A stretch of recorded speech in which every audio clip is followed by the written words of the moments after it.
I have to say I was a little anxious that people would be very hostile to me. But when it had its premiere at Cannes last May, they were very warm. It was a very warm reception. Mm-hmm. But we had some earlier test screenings. With just like regular people? Yeah, I wanted people who, just off the street, regular people I assumed would not like the movie. Just good strategy. I didn't want a special art house crowd, and the reaction was a little more unsettling. We had, there was one guy who swore he would make it his mission that this movie would never be released. And I just hope that out of frustration at his failure, he does not take any vengeance. I too hope this, yes. Has he made threats or something? To my knowledge, no. Personally, but I've heard of thumbs up, thumbs down, one thumbs up, one thumbs down. I've never heard of I will make it my mission in life to stop you and then hunt you down. Yeah. Yeah. So that was a little unsettling. There was I think a woman in the audience who told me, or not me, but the discussion at the discussion group said that she found it completely inept, which wasn't very inspiriting. But the thing that was curious was that she found it all so unintentionally funny. Really? So she was laughing, but she doesn't think that you meant it to be funny. Yes. I got to ask you about the music. You have the song Mandy in this movie, and you also feature quite prominently the song You Light Up My Life. Are these songs that you like? Did you want these songs in there because you like them? I'm very fond of these songs. I think... That's fine. Everyone's allowed to express their views here.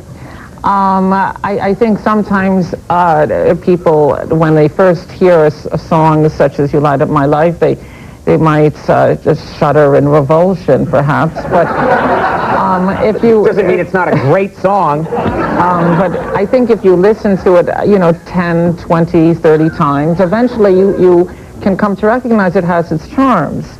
Of course, maybe at 80, 90, 100 times, it loses them again. So you don't recommend that, no? But I think the fact that we are in fact vulnerable to the emotions, the charms of these songs, is what makes people very cynical about them. Mm-hmm. And of course, as far as the music is concerned, I would have been a musician had I had the talent, and I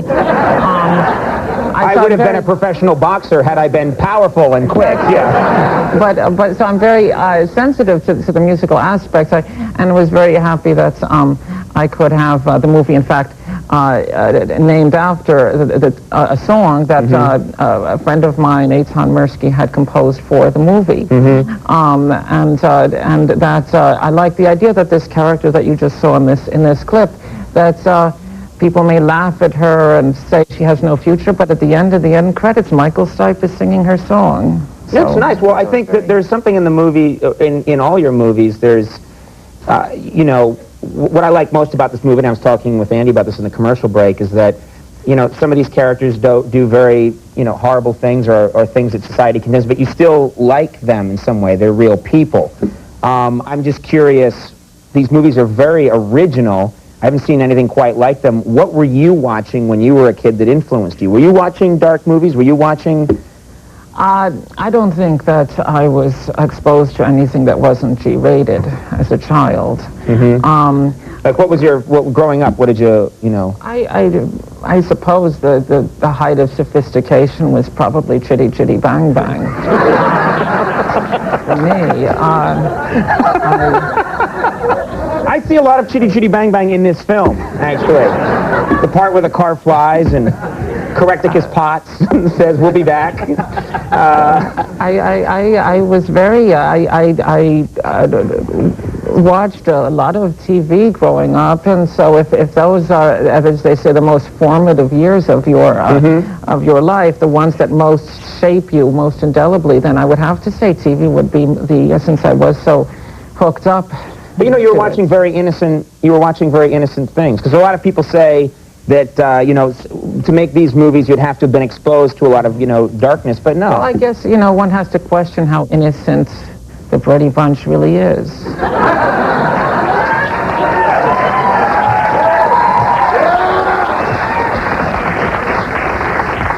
I'm getting a chill now. I'm going to go back and watch me some Brady Bunch. Find out what Alice was really up to.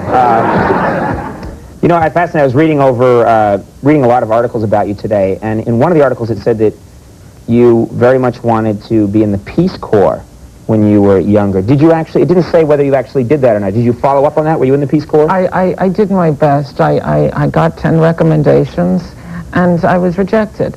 But they don't reject people from the Peace Corps. You're volunteering your services for free. You know, when you apply to... What happened? It's like when you apply to college, you get a thick envelope or a thin envelope. They don't explain. Sorry, I didn't know. That's not right. They should let anyone do that. I would have thought it, but I think the interviewer didn't appreciate my sense of humor very much. But you changed his views on the Brady Bunch very profoundly. You've had a lot of success. Has it changed your life? I mean, you're making these movies, and you know, I think that's a perfectly normal question. You must be making some good money now. Have you gone out and bought anything crazy? On a movie like this, you don't really make a killing. Okay. But people have stopped me, and they've been very friendly, and I'm always, it's somewhat of a novelty, unfortunately. But I'm very appreciative that people have been very nice to me. And if that's what it takes, you know, you have to be successful for people to be friendly and nice, you know, then I feel very grateful. Are people nice to you now that weren't nice to you before? You look so confused when I ask you these questions. Yet if you look at the tape, my question follows directly the previous one in a very logical way. Watch that tape. You'll see I'm right. It's very disconcerting to me that every time I ask you a question, your reaction is...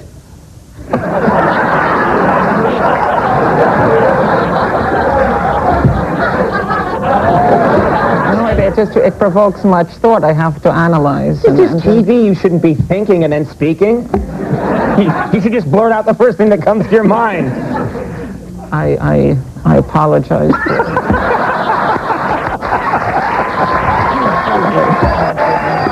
No, it's we who apologize. It's we who are in the wrong medium. Happiness. As I said before, we're fans of your work, and people should go see this movie. It's very fascinating. Happiness is in theaters now. Check it out. Todd, thanks so much for coming here. Thank you so much. Yeah, Todd Solondz. We'll be back. Al Green's coming up.